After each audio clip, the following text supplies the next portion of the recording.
In the heart of ancient Rome, beneath the shining marble temples and the echoes of political speeches, there was another world.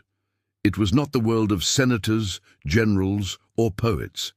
It was the hidden machinery that sustained the empire's grandeur, a marketplace where human lives were exchanged with the same cold precision as cattle or grain. This was the silent commerce of the slave markets. Among the many lives caught in this system, one group remains both troubling and often forgotten. These were young boys, chosen not for strength or labor, but for roles that would bind them to the households of the wealthy and powerful.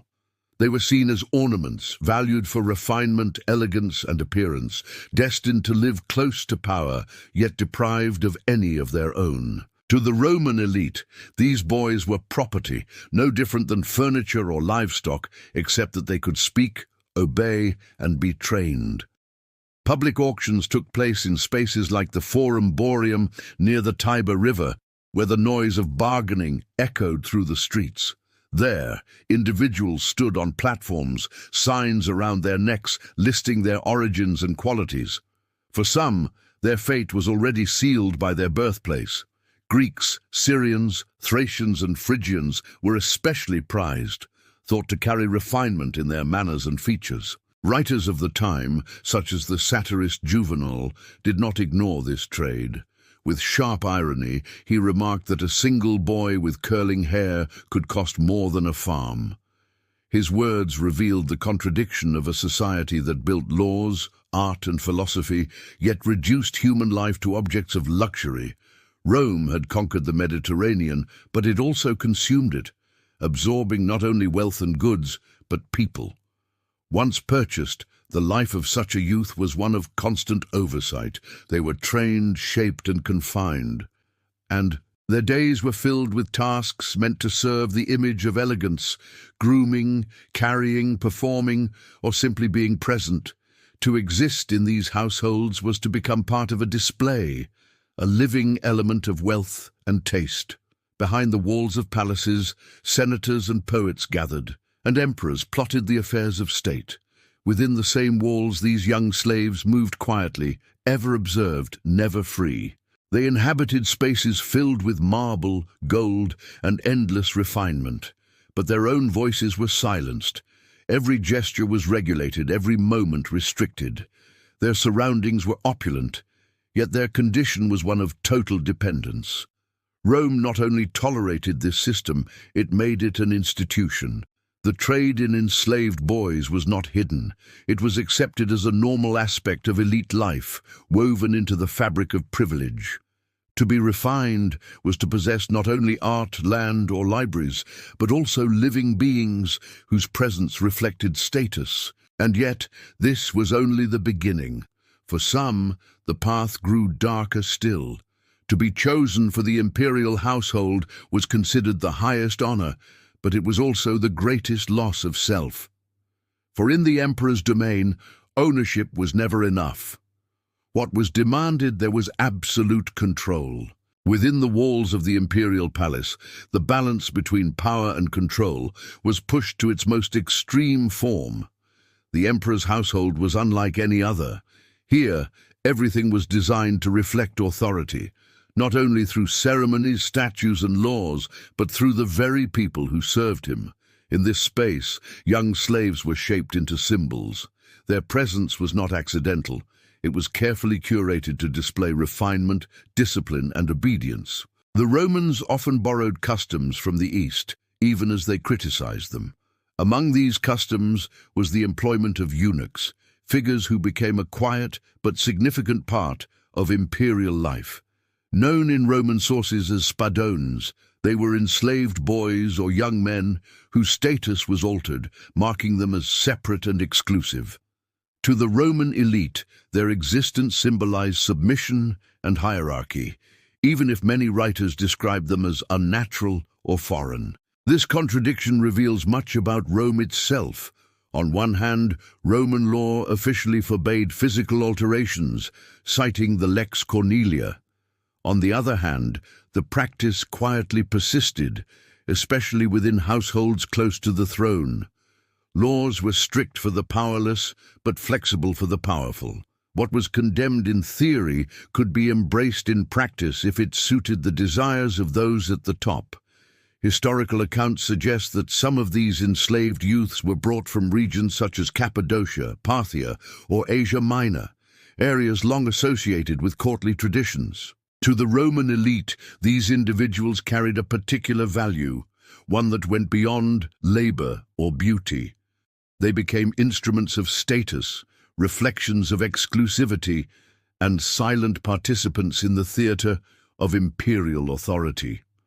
Life inside the palace was one of constant ritual. Every gesture mattered, every action carried meaning. These boys did not live as ordinary slaves. They were caught in an environment where luxury was overwhelming, but personal freedom was absent. They walked through marble corridors and golden halls, yet their lives were entirely scripted by the will of their masters. The contradiction extended further. Publicly, Roman culture valued strength, masculinity, and independence.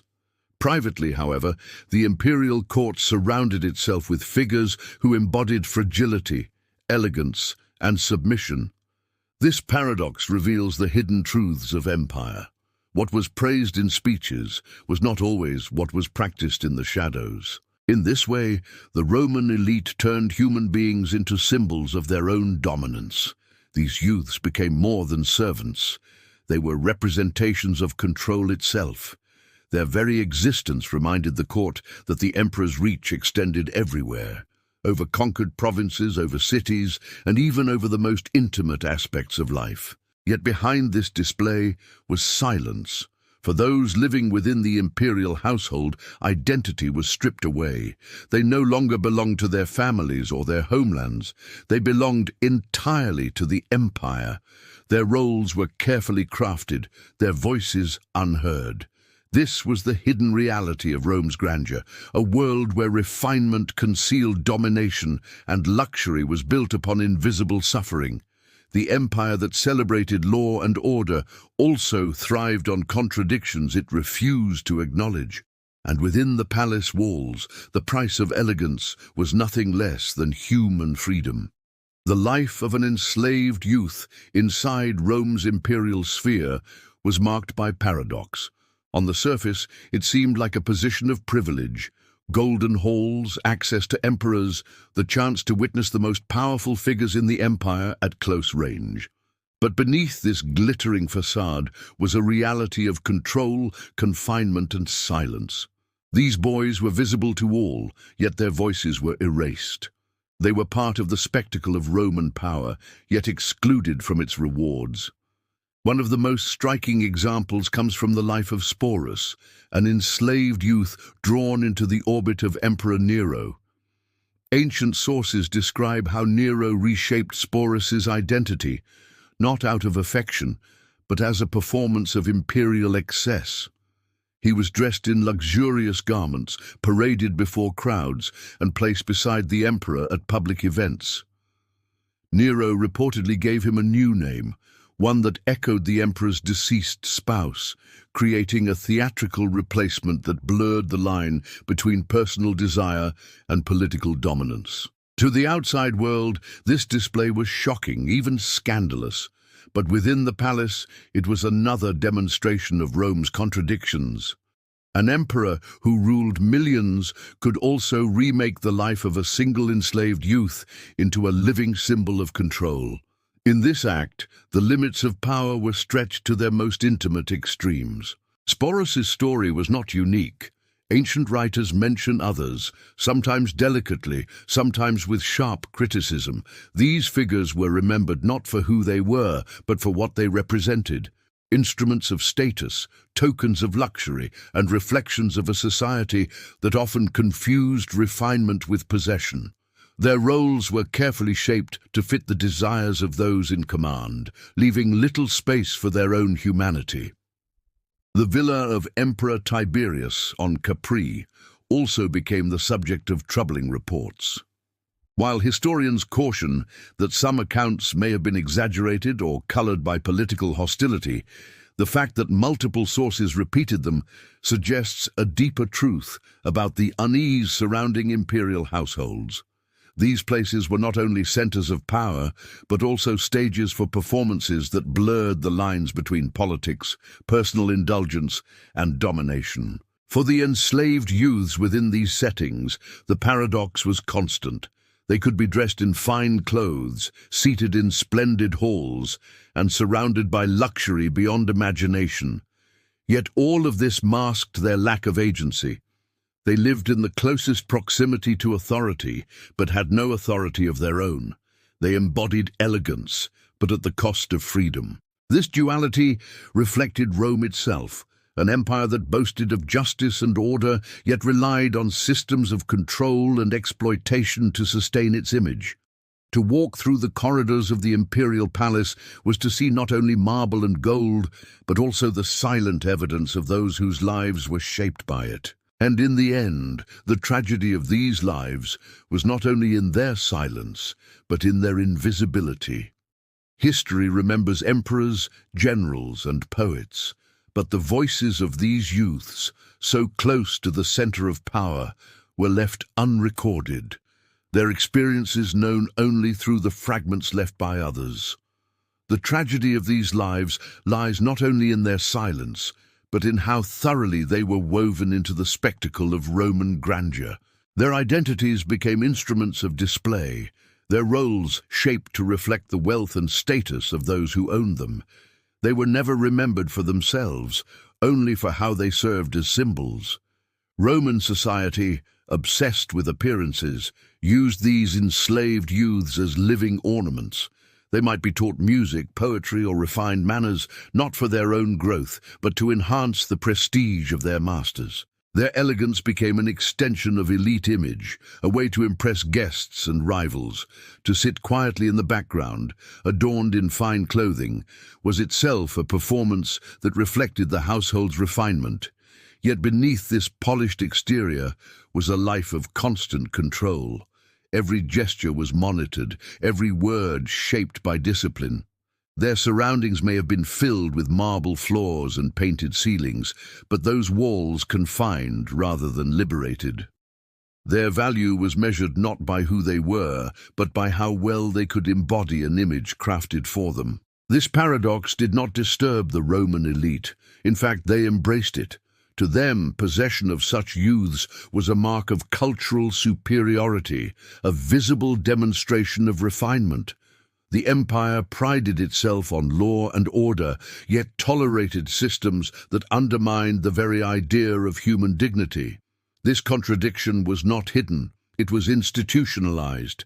Even Roman writers who criticized excess, like Juvenal or Martial, rarely questioned the system itself. They mocked the indulgence of the wealthy, but accepted the presence of enslaved children as part of everyday life. Their sharp words targeted extravagance, not injustice. For Rome, the problem was never the system. It was only the extremes of how it was displayed. Inside the imperial court, this contradiction deepened. Enslaved boys were both invisible and indispensable. They moved silently among senators, poets, and emperors, maintaining appearances while never being seen as individuals. They lived in the most visible spaces of the empire, yet their identities were erased. Their lives were testimonies not of freedom, but of how thoroughly power could reshape human existence. The accounts of figures like Sporus, or the rumors around Tiberius's villa, are not just stories of excess. They are reflections of the empire's character. They reveal how power could reach into the smallest corners of life, transforming people into instruments of spectacle. Even in the midst of glory, there was always an undercurrent of control. And still, these youths remain largely absent from history. Their stories are fragmented, filtered through the pens of satirists or historians who often had their own agendas. What remains is a shadow, a faint trace of lives lived in proximity to unimaginable power, yet stripped of agency. To consider their existence is to confront the hidden cost of Rome's grandeur. Every triumphal arch, every marble forum, every golden hall was mirrored by lives that were silenced to make it possible. Rome's greatness shone brightly, but its shadows were just as vast. To look at Rome's grandeur is to see only part of the story. The arches, temples, and monuments remain, testaments to the empire's vision of itself. But behind those stones were lives that made such splendor possible, lives that history rarely allows us to see clearly. The enslaved boys of the imperial household stand as one of the most haunting examples of this truth. Their existence was shaped entirely by forces beyond their control. They were taken from families, lands, and identities, absorbed into a system that valued them not as individuals, but as reflections of status. In the households of the elite, their presence reinforced the idea that luxury and refinement required not just wealth, but ownership of human lives. In the palace of the emperor, their roles became even more symbolic. Expressions of absolute power, molded into living displays that served no purpose beyond reinforcing authority. What makes their story especially tragic is the paradox of proximity. They lived near the very heart of power, closer to emperors than most citizens could ever dream.